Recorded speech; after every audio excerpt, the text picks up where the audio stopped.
dos frades defuntos. Essa é a história de hoje, gente. Curta, comente, compartilhe, se inscreva no canal, se você ainda não for inscrito. Vamos lá para a história. Embora seja comum que se narrem histórias mais elaboradas sobre aparições de mortos, deixe-me contar algo que aconteceu recentemente, no mesmo ano em que escrevo.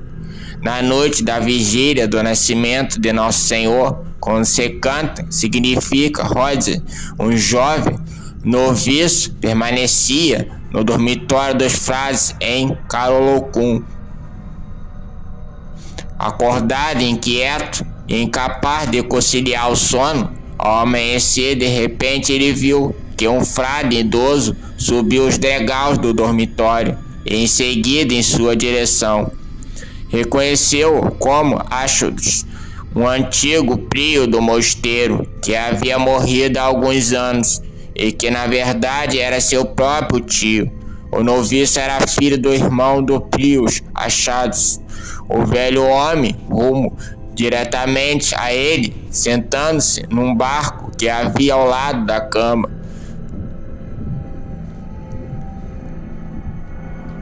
Ao lado da cama do rapaz. Com a aparição estava outro ex-prior, o muito amado Guilherme, também falecido, embora o noviço jamais houvesse visto aqueles homens. Ele pontualmente os reconheceu, merecidas as descrições que lhe foram feitas por aqueles que em vida o reconheceram. Eles ficaram a conversar amavelmente. O rapaz ouviu o que dizia, até que o digno Guilherme desapareceu de repente, deixando apenas o irmão Achados sentado ao lado da cama. Voltando-se para o rapaz, perguntou-lhe se desejava ver algo maravilhoso. Em caso afirmativo, deveria levantar-se e segui-lo ao cemitério dos frades. Com medo, o noviço sussurrou-lhe que deveria permanecer dentro dos limites do dormitório.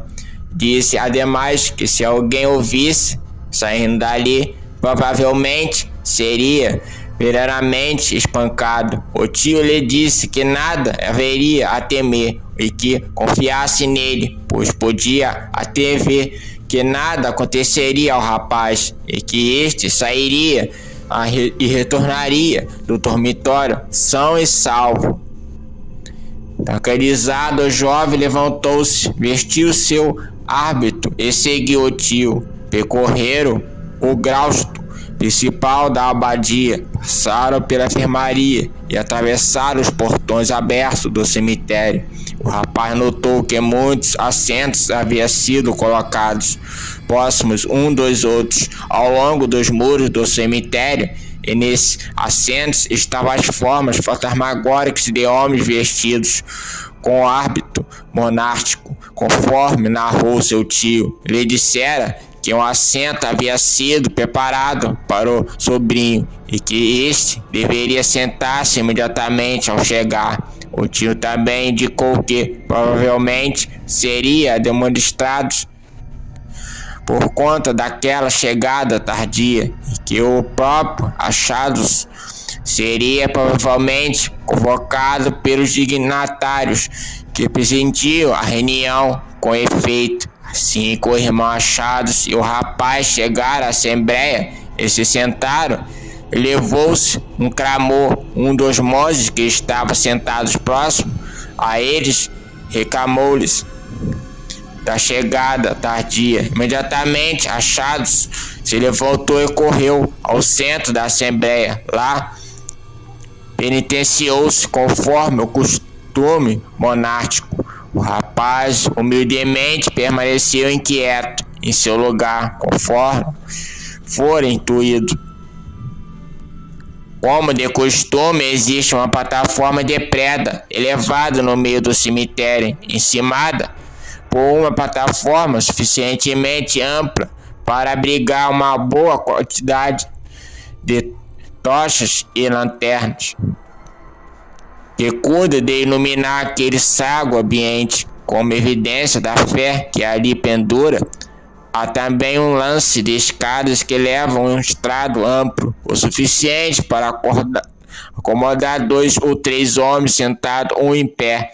O jovem viu seu tio achados, postou-se adiante do estrado, como se pedisse perdão. O rapaz não pôde ouvir as palavras que foram tocadas, mas pôde ver tudo o que acontecia, graças à luz poderosa e sobrenatural que brilhava por todo o cemitério, sem que, para tanto, concorresse à ajuda de qualquer agente humano. Depois de algum tempo, Achados voltou a seu lugar e o jovem abriu caminho em sua direção, colocando-se de pé junto ao tio.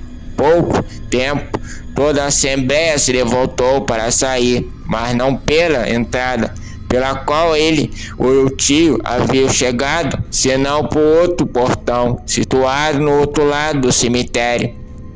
Na solena, disse por ela, alguns rapidamente, outros transbordo, o fogo lentamente. O jovem manteve-se em observação até que todos os monges tivessem ido embora. Finalmente, restara apenas no cemitério ele mesmo e o tio defunto. Então, como prometido, o tio o conduziu em segurança de volta, seguindo o mesmo caminho que havia feito. Mas o tio desapareceu subitamente. Quando chegou já no dormitório dos frades, a cama do sobrinho, fiquei sabendo dessa aparição por outras pessoas e depois pelo próprio rapaz. Considero que o jovem monge é totalmente confiável e incapaz de dar-se a mentiras. Assim contei a sua notável história, para que esta possa ser útil a todos os meus leitores. Essa foi a história de hoje, né? Assembleia dos Frades Defuntos. Gente, o nome pra mim foi novidade, nunca tinha falado de frades. Não sei vocês aí, mas existe. Devenebra essa história, tá? Essa história devenebra essa história de hoje. Se conta em Venebra. Então, em Venebras também se chama, né, de frades. Se gostou, curta, comente, compartilhe o vídeo, se inscreva no canal se você ainda não for inscrito. Até o próximo vídeo e fui!